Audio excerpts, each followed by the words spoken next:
Olá, pessoal, boa noite. Uma coisa que o pessoal sempre me escreve, também me perguntam muito assim pessoalmente nas palestras, é que tipo de trabalho que na prática eu desenvolvo, né? Como é que é o meu dia a dia profissional, que tipo de casos que eu costumo atender, como é que esses casos chegam para mim, né? Porque a gente sabe aí as áreas de atuação da forense, mas exatamente como é que é meu dia a dia, né? O que que eu faço? Então, hoje eu vou contar um pouquinho para vocês dessas áreas de atuação, o tipo de caso que eu costumo atender. E vou começar falando da nossa conversa de ontem, né? Ontem eu falei para vocês um pouquinho sobre violência contra o homem, né? Sobre violência doméstica. E isso tem tudo a ver com a nossa área, pessoal. Eu falei aqui muito na primeira pessoa, né? Eu como mulher, mas para causar aí justamente essa identificação com você que está me escutando, né? Porque a gente precisa entender que o que a gente trabalha na psicologia forense é produto da sociedade que a gente vive.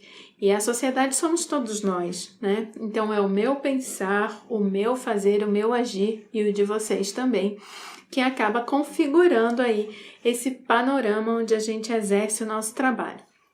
Então, começando falando para vocês um pouquinho de atuações forenses na violência contra o homem, né?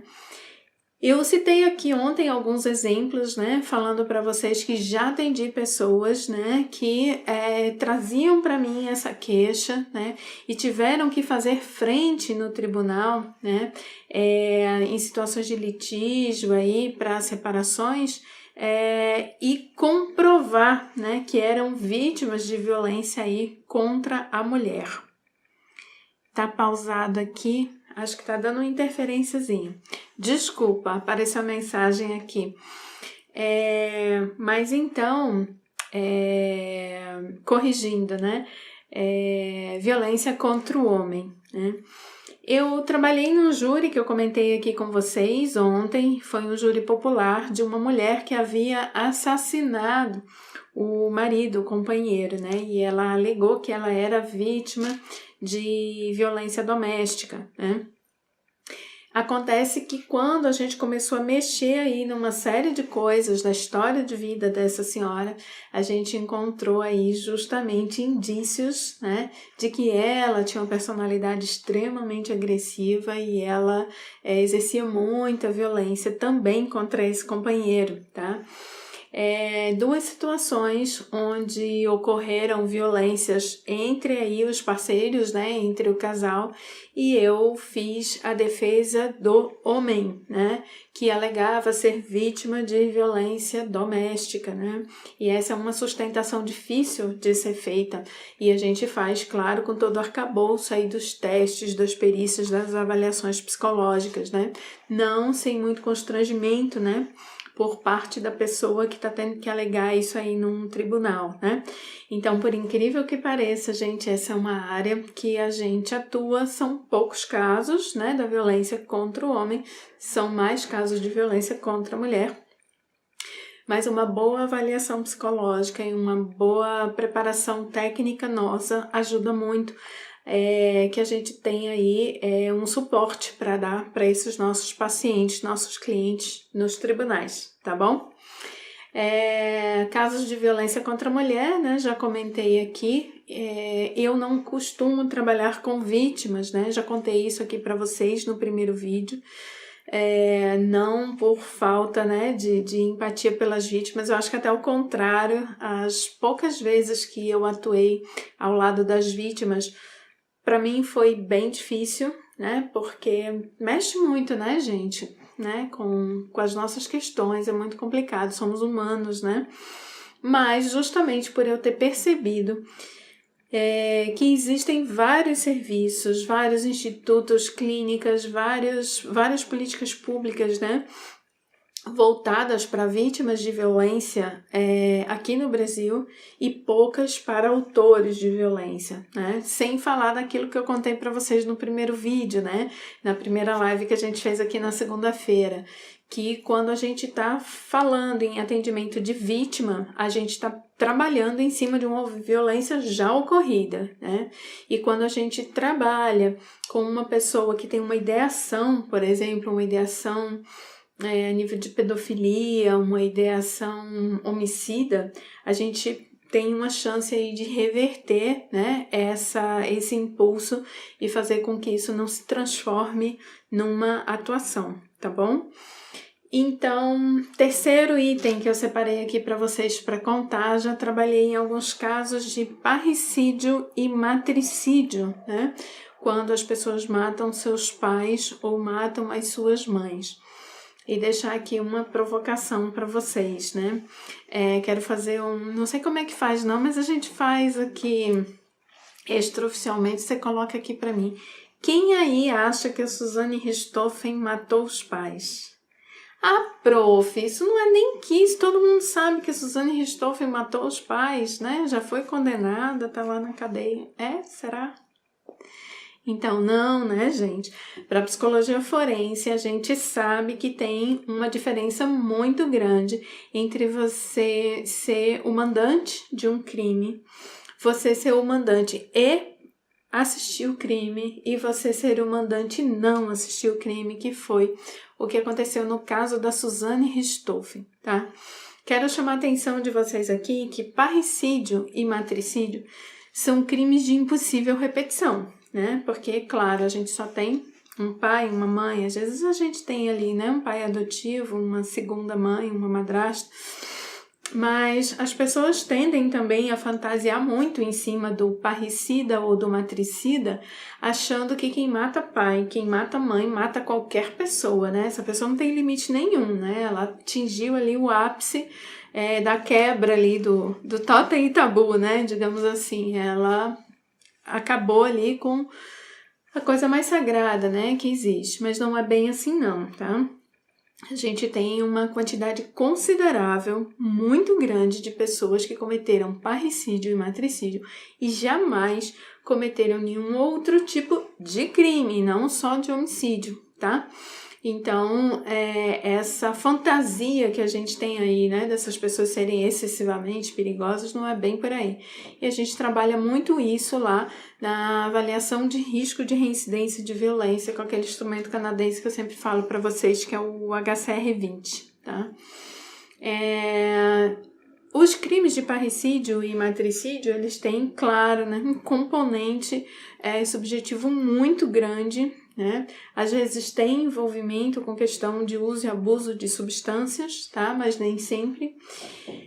E são crimes, digamos assim, muito ricos do ponto de vista, né, da interpretação, da análise psicológica, né? Porque você ser capaz, né, de matar quem te deu a vida tem todo um processo, tem uma série de questões a serem consideradas, tá? Então, algumas pessoas têm me perguntado assim no canal, prof, qual que é a tua abordagem, né? A minha abordagem é fenomenologia, né? E aí as pessoas me perguntam assim, mas e dá para usar qualquer abordagem ou dá para usar outra? Claro que dá, porque a gente trabalha com testes, com avaliações, com perícias, não necessariamente a gente precisa ter, né, esta ou aquela abordagem. E uma pergunta super interessante que eu recebi essa semana, né, no canal foi por que eu falo tão bem da psicanálise, né, se eu não sou psicanalista. E aí eu estava falando, né, para essa pessoa que me fez essa pergunta o seguinte, eu acho que entre nós profissionais da psicologia e entre vocês estudantes também, né, alguns estudantes aí que me assistem, a gente tem uma bobagem muito grande, né, de querer dizer, eu sou só junguiana, eu sou só não sei o que, o resto não presta, né? Gente, como que a gente vai desconsiderar a genialidade do Skinner? Me conta. Como é que a gente vai desprezar, né, todo o conhecimento de Jung. Como é que a gente vai deixar de lado Freud? Como é que a gente não lê Melanie Klein, o Winnicott, Carl Rogers? Como, né? Então, eu acho o seguinte, a despeito de você ter a sua abordagem, né, que você fez uma formação nela, que você trabalha com aquilo ali, o conhecimento das outras teorias e muitas vezes a utilização, né, de coisas que essa teoria te traz só enriquece o teu trabalho, né? Como é que eu vou trabalhar com parricídio, matricídio, pedofilia e incesto se eu não considerar a teoria freudiana, né? Então, a teoria freudiana, justamente para essas questões da sexualidade, né, e da perversão, ela é uma teoria que me traz uma série de informações, possibilidades de interpretação, de leitura, de compreensão ali do histórico dessas pessoas que eu estou atendendo, certo? Então, é isso que acontece, né? Por mais que quando eu for fazer lá uma intervenção, se eu for fazer um atendimento com aquela pessoa após o processo de avaliação e de perícia, eu vá utilizar a fenomenologia, as outras teorias me ajudam muito. Inclusive, na minha tese de doutorado, eu cito Melanie Klein, que eu utilizei, eu cito Rogers, eu cito várias outras pessoas, tá? Inclusive da filosofia também, tá? Winnicott. Então, nada disso de, olha, é só isso aqui que serve, porque eu acho que a gente empobrece, né? Bom, os crimes de infanticídio, eu diria para vocês que o caso mais comentado, né, das minhas palestras, dos meus cursos, né, meu caso mais emblemático é o caso da Brooks, a despeito dela não ter matado os filhos, mas ela tinha uma ideação, né, de morte dos filhos, de assassinato desses filhos, e foi por isso que ela buscou tratamento, que ela buscou aí o atendimento. E esse caso tá lá no e-book nosso, que tá lá no nosso site, tá? Lá no Tese Persona. Coloca lá, se você entrar lá, se você ainda não conhece, tem o caso inteiro lá, né? Então, uma pessoa que cometeu uma série de crimes, né, contra a vida de crianças, né? E a gente precisa, sim, de uma riqueza teórica para poder ir além, né, da mera aplicação de testes, né? Uma perícia se faz com testes psicológicos, sim. Se faz com conhecimento de leis, sim. Mas se faz também com a capacidade, e esse vai ser o seu diferencial, né, de interpretar e de juntar os pontos, né, gente? Porque simplesmente aplicar uma escala, até o Google faz, né? Você coloca a escala lá, a pessoa aperta os botõezinhos, né? Mas o que nos diferencia é a nossa capacidade de, a partir das teorias que a gente estuda, né, lançar um olhar, né, digamos, mais sistêmico para essas coisas. Inclusive, esse olhar favorece com que a gente possa pensar nos riscos, né, de um novo cometimento de violência, nos faz pensar na possibilidade de ressocialização dessa pessoa, né? Vocês já sabem que eu não gosto da palavra ressocialização, né? Porque muita gente não foi nem socializada, tá? Então, também atendo muitos casos de pedofilia, tá? Atendo tanto falsas acusações de abuso sexual contra crianças, homens que são falsamente acusados aí pelas suas companheiras, ex-companheiras, né? É a nova modalidade aí perversa, né, de alienação parental, né? Antigamente a gente só dizia que o ex não prestava, agora a gente faz falsa denúncia, né? Então eu sou bastante procurada por pessoas de falsa acusação e também sou procurada por pessoas que efetivamente, né, cometem atos de pedofilia ou que têm ideações pedofílicas, né? E nesse sentido é bem importante a gente abrir espaço, né, para o atendimento dessas pessoas, né? Se a gente imagina que a pedofilia está crescendo barbaramente no Brasil e no mundo, a gente precisa pensar que essas pessoas, antes de agirem, elas precisam, merecem, né, e devem receber aí uma escuta, um tratamento, um acompanhamento, né? Então, eu também atendo casos assim, tá? Tanto de ideação quanto casos de atos efetivos, né, que tenham ocorrido. Crimes sexuais daí contra mulheres, né, e aí saindo um pouquinho, né, da violência doméstica em si, então são casos de estupro, né, por coincidência, né, não acredito em coincidência, né, Jung nos fala da sincronicidade, mas eu atendo muitos casos de pessoas que cometeram crimes sexuais em série, né? E aí, por que eu não estou falando, né, de coincidência, estou falando de sincronicidade? Porque também... Olha, o Freud aqui com a gente de novo hoje, gente. Próxima live eu vou botar uma foto do Freud aqui, tá? Porque a gente tem uma questão da compulsão à repetição, né, para esses crimes, né? E aí a gente vai entendendo através dessa teoria, de outras também, de Winnicott, de Klein e de outros teóricos, que a gente tem uma questão em relação à figura materna, tá? Geralmente esse tipo de agressor aparece pra gente, né, com um histórico de uma relação conflituosa, né? Aparece isso na avaliação durante a perícia, tá? E aí a gente sabe, né, que na compulsão, a repetição, aquela coisa, né, que a gente estudou, se você não resolve o trauma original lá, você fica repetindo. Então, por isso, crimes sexuais, eles costumam vir, né, não sozinhos, né, não no singular. A gente geralmente tem pessoas que cometerão mais de um, né. Tentativas de homicídio, né? Pessoas que, segundo dizem, perdem a cabeça, né? Pessoas com explosões de agressividade, seja por uso de substâncias psicoativas, seja por questão de limite ali, né? Uma situação muito estressora, uma crise que a pessoa está vivendo, ou mesmo as questões de transtorno de personalidade antissocial, né, que eu também atendo, né. E aí nos leva aqui para o quesito 8, né, do que eu costumo trabalhar, que são os homicídios em série, né. Também tem uma questão óbvia, né, da compulsão à repetição aqui, né.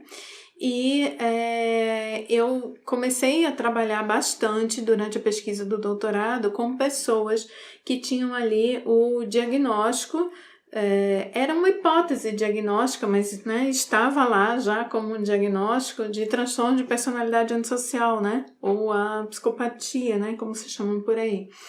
E parte do meu trabalho ao longo do doutorado era reavaliar essas pessoas, porque essas avaliações haviam sido feitas no âmbito judiciário, né, quando da sua condenação, do seu julgamento, para verificar se realmente, né, batia ali o meu diagnóstico com aquele diagnóstico que a pessoa tinha recebido anteriormente, né.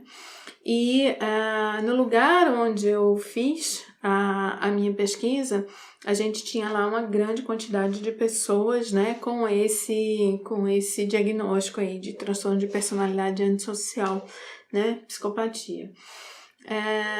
Então eu estudei bastante sobre isso, eu fui para a Europa conhecer teóricos que já faziam isso para aprender com eles como que se faz, né? Como que se faz a avaliação, como que você consegue a adesão dessas pessoas, né? O processo de avaliação, porque, enfim, né? São avaliações não voluntárias, né? São questões de demanda ali da justiça. Possíveis manejos clínicos, né? Formas de tratamento que eu fui conhecendo na Inglaterra, na Holanda, com alguns teóricos que já faziam isso, né? Então eu digo sempre, de fato, a tese, né, que a gente publicou, por isso que chama tese persona, né? Que é do coração, que não é só minha, é de todo mundo, né? Que trabalhou com a gente no persona. Ela, sim, é uma tese diferenciada, porque a gente criou um método inovador de lidar com essas pessoas, tanto no processo da perícia, quanto de avaliação, quanto de manejo clínico, quanto de recuperação, digamos assim, da saúde mental, né, dessas pessoas. Mas é claro, né, que eu não inventei isso do zero, né, eu tive o apoio aí de grandes nomes, né, da psicologia, da psiquiatria no mundo com os quais eu estudei, né. Bem, que mais? A avaliação de risco, né, que eu já falei para vocês, geralmente a demanda para fazer a avaliação de risco vem quando precisa fazer a progressão de regime. Então, a gente tem ali pessoas no regime fechado, né? A pena dela vai progredir, vai poder passar ali para o semiaberto ou para o aberto. E aí existe uma dúvida, né? Será que essa pessoa está bem para sair para trabalhar? Será que tudo bem essa pessoa já começar a ir para casa? Será que dá para progredir para um regime domiciliar, por exemplo? Eu mandei hoje no Telegram nosso, né? Que não sei se todo mundo está no nosso grupo de Telegram, mas a gente tem um grupo, tá? No Telegram. Daquele médico, né? Paulista, que pegou zilhões de anos, né, de prisão, e agora ele conseguiu o benefício de ir para casa por conta do coronavírus, por ele ser idoso, por ele ter outras Nessa situação, né, dependendo do tipo de caso, do que a pessoa fez, é possível, né, que o sistema judiciário chame um especialista ou alguém, né, que trabalha lá no tribunal e diga assim, ó, vem cá e avalia, vamos ver, dá para mandar essa pessoa para casa, né? Então, esse é um dos trabalhos que eu também faço. Vara da família e da infância. Vocês estão cansados já? Pois é. E depois vocês não sabem por que olheira, né? Olheira, ruga, cabelo branco, né? Pois é. Eu amo muito o que eu faço, né? É o que ajuda, né? Mas, gente, não é brincadeira, né? Vocês estão entendendo por que vocês estão aqui? Porque eu preciso de ajuda. Vem pra cá trabalhar comigo, por favor. É trabalho demais para uma pessoa só. Ainda bem que não é uma pessoa só, né? Já tenho vários ex-alunos aí que trabalham nessa área, estão super fazendo sucesso aí também. Mas tem muito trabalho, gente, não é brincadeira não. Então, na vara da infância, né, na vara de família, trabalha com questão de disputa de guarda, justamente quando, apesar que disputa de guarda geralmente é lá da área da psicologia jurídica, né, mas como eu trabalho mais na área criminal, quando tem justamente aí essa briga, né, de dizer assim, mas fulano abusou sexualmente, né, o marido, né, ele abusou da criança. Então, eu já entrei várias vezes para fazer a avaliação psicológica das partes, fazer perícia, ver o que estava acontecendo, né, em casos de disputa de guarda. Então, não é aquela disputa de guarda tradicional, né, que geralmente é o pessoal da jurídica que trabalha. É quando tem aí uma conotação mais criminal envolvida. Também nas questões de adoção. A questão de adoção, também já atuei em alguns casos, acho que uns 6 ou 7 mais ou menos, justamente quando a adoção começou a ser questionada por denúncias de pessoas que diziam que a criança estava sendo vítima de violência sexual, né? E eu entrei para fazer a perícia, para fazer a avaliação, tá? Já falei para vocês aqui, né, das falsas acusações de abuso sexual e das acusações reais também. Interdição civil, né, quando a gente entra com questões de responsabilidade civil, de interdição, né, por pessoas aí que apresentam comprometimento. Às vezes a pessoa, vamos imaginar uma pessoa que tem um transtorno de humor bipolar e que ela cicle ali para aquele período hipomaníaco, né? Então ela pode ficar muito agitada e nessa agitação começar a comprometer a sua renda, comprar compulsivamente, colocar em risco a renda familiar, né?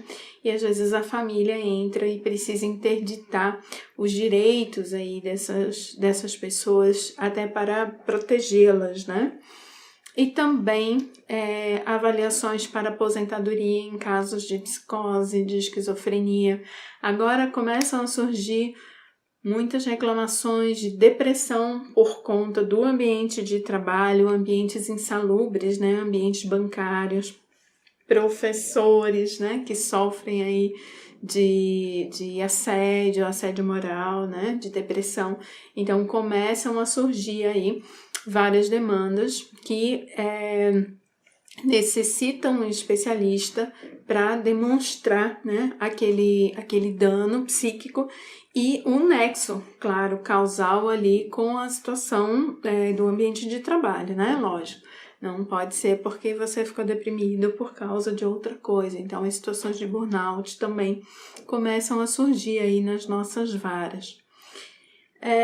Capacitações e treinamento, né? Eu tenho feito isso ao longo dos anos, em tribunais, em ministérios públicos, para a polícia, já trabalhei para o BOP, já trabalhei para a Polícia Militar, já trabalhei para o sistema prisional, para o Ministério Público, para diversos tribunais, auxiliando as equipes que trabalham aí com avaliação, com emissão de documentos, emissão de laudos, às vezes o tribunal, eu me lembro de um treinamento que eu fiz, uma capacitação em HCR20, lá na Vara da Infância e da Juventude, lá do TJDFT em Brasília, né, para ensinar a equipe a trabalhar com esse tipo de ferramenta, né, no BOP também, né, treinamento com mediadores do BOP, né, através de avaliações também. Então, tem algumas coisas que a gente não pode comentar muito aqui, né, do que a gente faz, mas enfim, acaba tendo essa demanda aí também por a gente ser hoje em dia uma quantidade reduzida de profissionais aqui no Brasil. Ó a chance para você, vem para cá trabalhar comigo, tá? Acaba que muita gente tem demanda, muita gente quer aprender, muita gente quer conhecer, e é um dos motivos pelos quais eu tenho aqui o canal, que eu tenho o curso, justamente para poder aí popularizar isso, porque a demanda é muito grande, né? E ainda tem pouca coisa aqui no Brasil. Por último, deixei para falar aqui para vocês, deixa eu ver que horas são. Gente, hoje eu tirei o óculos que eu tô com dor de cabeça, que eu não sei de onde que ela surgiu. Olhando aqui ao contrário. Oi, gente, tudo bem? Ai, a Gislaine quer trabalhar comigo. Vem, amiga, vem pra cá. Olha só, a área de direitos humanos e de terrorismo é uma área que começa a surgir aqui no Brasil. Nós já tivemos alguns atentados considerados terroristas aqui no Brasil. É sempre muito difícil, né, a gente delimitar quando o atentado é terrorista, quando é um atentado comum, um surto. Isso também faz parte do nosso trabalho, né, avaliar isso aí junto com a polícia. Mas já tivemos, sim, a gente começa a ter massacre, né, nas escolas aqui no Brasil, nas universidades, né, vocês sabem disso. Tivemos um caso em Brasília de um atentado mesmo, né, terrorista, apesar de não estar ali ligado a nenhuma facção criminosa, a um grupo terrorista organizado, mas a motivação, né, era política, né, de um rapaz que uns anos atrás fez um refém numa varanda de um hotel lá em Brasília, né, enfim, fez uma série de exigências, igualzinho, né, um ataque terrorista. Então a gente começa a importar isso aí. E eu trabalho também com questões de direitos humanos. Eu trabalhei no Comitê Nacional de Prevenção e Combate à Tortura da Secretaria de Direitos Humanos lá em Brasília, há alguns anos atrás, como representante do Conselho Federal de Psicologia. E isso me fez entrar em contato aí com organizações de direitos humanos do mundo inteiro, e um dos trabalhos que eu faço hoje em dia é da defesa dos direitos humanos das pessoas do sul do Marrocos que passam aí por uma situação de disputa territorial, né, lá no Saara, e são vítimas constantes de grupos terroristas ali na região. Estado Islâmico, outros tipos de grupos, né, que agem ali, Boko Haram, fazendo alguma inserção ali, Al-Qaeda. Então eu acabei tendo que estudar um pouquinho sobre isso. Foi isso que me levou para a ONU já 2 vezes, né, como defensora aí dos direitos dessa população tão vulnerável, né? Ali a gente tem uma situação de muitas mulheres, crianças e idosos, né, que acabam sendo vítimas aí desses grupos terroristas que se aproveitam ali da instabilidade política, né, e de segurança da região. Viu quanta coisa? Deu para entender aí por que às vezes é tão corrida a minha vida e por que eu quero tanto que mais gente, né, venha trabalhar nessa área. Eu digo sempre que é muito fácil eu manter vocês atualizados com notícias aí da psicologia forense, lá no nosso Telegram, por exemplo, né? No canal, porque todo dia tem alguma coisa que tem a ver com psicologia forense.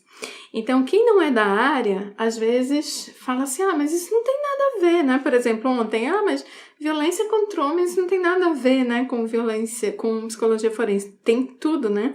Porque a gente acaba fazendo avaliação psicológica desses homens ou dessas mulheres agressoras, a gente acaba periciando, a gente acaba acompanhando o processo, a gente acaba, né, se envolvendo nisso aí. Então, onde tem violência, onde tem direitos humanos, onde tem qualquer tipo de conflito com a lei, né, e que tem uma interseção ali com questões psíquicas, é o nosso lugar. Claro que eu acho que, na verdade, todos nós que trabalhamos nessa área, a gente torce lá no fundo que a nossa área acabe um dia, né? Porque o dia que a nossa área acabar, significa que os conflitos e que a violência e que tudo isso acabou, né? Mas eu acho difícil, né? Nessa nossa humanidade, do jeito que a gente está vivendo aí nos últimos séculos, né? Eu acho que a gente ainda tem muito trabalho pela frente.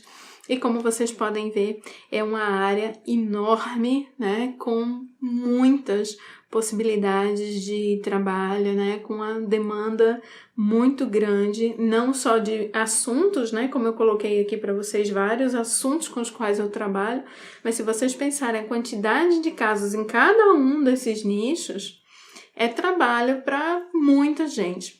Só contar para vocês, quando eu comecei o Persona, né, que é o nosso instituto, lá em Brasília, como grupo de pesquisa ainda na universidade, né, nós chegamos a ter 125 pessoas trabalhando conosco, né, e tinha trabalho e muito para todo mundo, né. Então, de fato, é uma área aí muito rica em possibilidades, né. Mas é claro, aí Gislaine que falou que quer vir trabalhar aqui. Precisamos estudar e muito, gente, tá? Então, parece lindo, né? E é lindo, maravilhoso, mas demanda muito estudo, né? Demanda muita dedicação nossa. E por isso que tudo que eu compartilho com vocês são materiais de excelente qualidade, né? São coisas que eu fui pensando aí pelo mundo, com os grandes nomes da psicologia forense, da psiquiatria forense, né? De peritos criminais ao redor do mundo, né? Juntando ali o que tem de melhor, né? Para que a gente tenha esse conhecimento para fazer um bom trabalho, né? Não adianta só a gente ser mais um na multidão, dizer assim, não tenho experiência não, mas eu quero entrar aí, quero ver o que vai ser. Então, né, não é bem assim. Para fazer a diferença, para ter um bom nome, né, e para você deixar o seu legado, você tem que ser um profissional muito bem qualificado, né? E é isso que eu faço com o maior carinho com os meus alunos, né? Quem estuda, já estudou comigo, sabe disso, né? É tentar promover aí um conhecimento de altíssima qualidade, porque como vocês estão vendo aqui, a nossa demanda não é simplesinha, né? Então não é a partir de uma teoria qualquer que a gente consegue dar conta desse tipo de demanda, né? A gente tem que ter aí um conhecimento bastante robusto, né? De teorias sérias e bacanas que nos ajudem a fazer frente a tudo isso. E a no fim ficar com esse sorriso aqui, né? Porque eu amo o que eu faço, porque a gente tem um índice de sucesso muito alto, né, em todos os casos que a gente já atendeu no Persona até hoje. E a gente espera ter vocês aí conosco, fazendo a história da psicologia forense no Brasil, gente. Esse negócio tá crescendo, né? Vamos fazer essa história aí juntos, tá bom? Então, hoje não tem material para ler, dá tempo de ler o material de ontem, tá? Que a gente mandou, fica na link da bio os materiais, tá? Que todo dia a gente vai postar para vocês. Escrevam pra gente, mandem direct, tá? Escrevam lá nos posts do Instagram, escrevam lá no site do Tese Persona, Qualquer lugar que você escrever vai chegar para mim, gente, pode ter certeza, tá? E me conte aí o que mais que você quer saber. No primeiro dia eu li uma pauta aqui, né? Fiz uma lista de várias coisas, a gente vai passar um mês batendo papo nessa quarentena, tá? Mas estou super aberta aí para o que vocês quiserem, tá? Vou falar mais sobre a diferença de jurídica e forense, vou falar mais de questões de pedofilia, né? Vamos falar mais sobre assassinatos em série, vou falar mais como é que se elabora uma perícia, vamos falar dos instrumentos que eu uso, tá bom? Tem uma lista aí bem grande de tópicos bem legais, mas é claro, eu quero poder atender você, tá? Que tá aí me assistindo, tá prestigiando aí o nosso canal. Me diz o que você quer ouvir, que eu vou ter o maior prazer de preparar um conteúdo especial para vocês. Uma amiga minha me mandou ontem, muito gentil, uma lista de todas as lives da galera famosa, Wesley Safadão, esse povo todo, com os dias e os horários, que é para as minhas lives não chocarem com as lives dessa galera, para não atrapalhar também o lazer de vocês, tá bom? Espero que você tenha gostado, espero que realmente essa área esteja aí provocando o teu interesse, porque palavra de especialista vale muito a pena, tá bom? Então, até amanhã!